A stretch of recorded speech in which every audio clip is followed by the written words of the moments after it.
नमस्कार बच्चों। तो अभी जैसा कि हमने अभी निर्देशांक ज्यामिति के बारे में कुछ बेसिक टॉपिक के बारे में समझा था, आज मैं आप सबको बताने वाला हूँ निर्देशांक ज्यामिति में चैप्टर नंबर 3 में एक्सरसाइज 3.2 कि 3.2 में हमारे क्वेश्चंस कैसे होंगे। देखिए 3.1 बहुत ही ज़्यादा आसान है, उसे आप पढ़ के भी सॉल्व कर सकते हैं जो क्वेश्चंस हैं वो, बट यहाँ पर आपके क्वेश्चंस बेसिकली स्टार्ट हो रहे हैं निर्देशांक ज्यामिति में। तो हम स्टार्ट कर रहे हैं एक्सरसाइज 3.2 से। अच्छा चलिए 3.2 में हम बात करते हैं, हमने अभी जो बेसिक टर्म्स के बारे में समझा था, एक्स अक्ष वाई अक्ष उन सभी के बारे में, तो उन्हीं पॉइंट्स के बारे में डिस्कस किया गया है। ज़्यादा कुछ एडवांस में नहीं है, बस वही बेसिक टॉपिक्स हैं। तो आप ये पढ़ लीजिएगा ताकि आपको 10th क्लास में, जैसे ही आप 10th क्लास में पहुँचें तो उस टाइम पे आपको ये बहुत ज़्यादा हेल्पफुल रहे। ठीक है, तो अभी के लिए आप 9th क्लास के स्टूडेंट्स के लिए ये एक्सरसाइज ये रही। चलिए देखते हैं। फर्स्ट क्वेश्चन है हमारे पास में, निम्नलिखित प्रश्नों में से प्रत्येक प्रश्न का उत्तर दीजिए। मतलब हर एक प्रश्न का उत्तर देना है, ऐसा नहीं कि कोई भी क्वेश्चन छोड़ दिया, प्रत्येक लिखा है हर एक। ठीक है, तो अब हम फर्स्ट क्वेश्चन से स्टार्ट करते हैं। कार्तीय तल में किसी बिंदु की स्थिति निर्धारित करने वाली क्षैतिज और ऊर्ध्वाधर रेखाओं के क्या नाम हैं? अच्छा, क्षैतिज रेखा ये, ठीक है, ऊर्ध्वाधर रेखा ये सीधी खड़ी हुई, इन दोनों के नाम क्या है?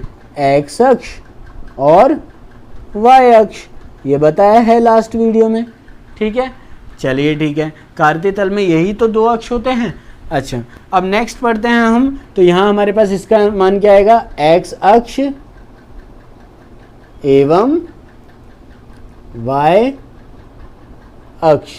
ठीक है, अब हम बात करते हैं सेकंड क्वेश्चन की। इन दो रेखाओं से बने प्रत्येक भाग का नाम बताइए। भाई साहब, ये फर्स्ट, ये सेकंड, ये थर्ड और ये फोर्थ, इनका कुछ नाम था। क्या नाम था? चतुर्थांश। तो इनका नाम क्या होगा? सेकंड का हमारे आंसर क्या आ जाएगा? चतुर्थांश। ठीक है, और मैं बात करूं थर्ड क्वेश्चन की, उस बिंदु का नाम बताइए जहां ये दो रेखाएं प्रतिच्छेदित होती हैं। अच्छा, एक्स अक्ष और वाई अक्ष दोनों जहां प्रतिच्छेदित होती हैं वो ये बिंदु आ रहा है। इस बिंदु को हमने क्या बोला था? मूल बिंदु। तो ये क्या हो जाएगा? मूल बिंदु। ये हो जाएगा थर्ड क्वेश्चन का आंसर। ठीक है, तो इस तरह से हमारे पास में ये क्वेश्चंस के आंसर्स हैं। आप इसको एक बार पूरा नोट कर लीजिए। और ये फर्स्ट क्वेश्चन के आंसर है। सेकंड क्वेश्चन हम आगे पढ़ते हैं, तब तक के लिए आप इसे अच्छे से नोट कर लीजिए जल्दी फटाफट। तो बच्चों सेकंड क्वेश्चन हमारे पास है, आकृति देखकर निम्नलिखित को लिखिए। मतलब ये डायग्राम जो दे रखा है, ये आकृति दे रखी है, इसको देखकर इन क्वेश्चंस के आंसर देने हैं। यहाँ फर्स्ट क्वेश्चन के बारे में हम बात करते हैं, बी के निर्देशांक। देखिए ये है हमारे पास बी बिंदु, इसके निर्देशांक क्या होंगे? पहले एक्स अक्ष पर देखते हैं हम। एक्स अक्ष पर हमारे पास क्या मान है? -5 और वाई अक्ष पर 2। तो हमने हमेशा क्या कहा है कि जब भी निर्देशांक लिखें तो x, y के फॉर्म में लिखा जाता है हमेशा। लास्ट टाइम मैंने आपको वीडियो में बताया हुआ है। तो यहाँ x का मान क्या है? -5 और y का मान क्या है? 2। तो -5 और 2 इसके निर्देशांक हो जाएंगे। इसी तरह से हम आगे बढ़ते हैं। देखिए अगर मैं C पर जाता हूँ तो C पर हमारे पास निर्देशांक क्या होंगे? C के निर्देशांक देखिए, यहाँ होगा 5, x पर क्या आ रहा है? 5। ध्यान से देखिए, x को ये डॉटेड लाइन कहाँ जा रही है? 5 पर जा रही है। y पर हम डॉटेड लाइन चेक करेंगे तो -5, आपकी बुक में ये डायग्राम दे रखा है, एक बार चेक कीजिए। तो यहाँ पर हमारे पास x क्या होगा? x की वैल्यू होगी 5 और y की वैल्यू होगी -5। तो c के निर्देशांक क्या हो गए? 5, -5। अब यहीं पर निर्देशांक -3, -5 द्वारा पहचाना गया बिंदु। देखो दोनों ऋणात्मक है तो नेगेटिव पोर्शन में 2 ही पॉइंट है हमारे पास में। कौन कौन से? This and this. अब मैं इसकी बात करूं, ये कहाँ आ रहा है? एक्स अक्ष पे -5, वाई अक्ष पे -3, जबकि यहाँ बोल रहा है एक्स की वैल्यू -3 बोल रहे हैं। तो थोड़ा आगे बढ़ते हैं, एक्स की वैल्यू -3 को एंड वाई की वैल्यू -5। तो पॉइंट हमारे पास क्या है? ई। तो यहाँ क्या आएगा? ई बिंदु। ठीक है, इसी तरह से हमारे पास अगर मैं फिर फोर्थ पार्ट की बताऊं, निर्देशांक 2 और -4 द्वारा, निर्देशांक 2 और -4 द्वारा कौन सा बिंदु दर्शाया गया है? यस करेक्ट, जी। तो जी हमारे पास क्या होगा इसका आंसर। इसी तरह से डी का भुज, डी पर जाइए, डी बिंदु ये रहा, भुज पूछा है, भुज के लिए हमारे पास होता है x का मान, कोटि होती है y का मान, तो x अक्ष पर सीधे लेके जाएंगे, लंब डालेंगे तो क्या बन रहा है हमारे पास, कहाँ पर जा रहा है 6 पर, तो x का जो मतलब d बिंदु का जो भुज होगा वो क्या होगा 6।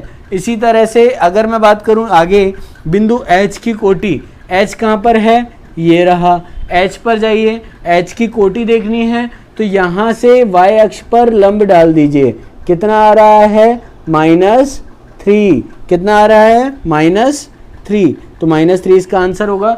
इसी तरह से बिंदु L के निर्देशांक, बिंदु L पर जाते हैं हम, L बिंदु यहाँ पर है, कॉर्नर में एकदम ऊपर छुपा हुआ बैठा हुआ है, तो L बिंदु के निर्देशांक की बात करते हैं।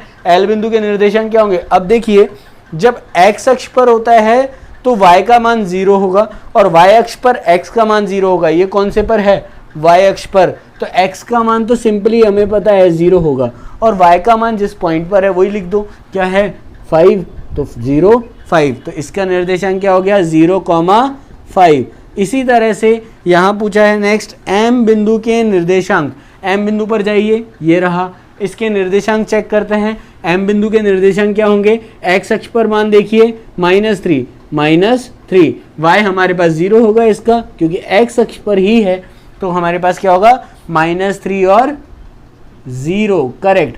तो ये हुआ हमारे पास अभी के लिए थर्ड चैप्टर के सेकंड क्वेश्चंस के बारे में। तो एक बार आप इसे नोट कर लीजिए, जल्दी से स्क्रीन पॉज करके करिएगा ताकि जल्दी हो जाए। ओके बच्चों, तो आज के लिए इतना ही। सेकंड क्वेश्चन मैंने आपसे बहुत अच्छे से डिस्कस किया, आई होप सो आपको बहुत अच्छे से समझ में आया होगा।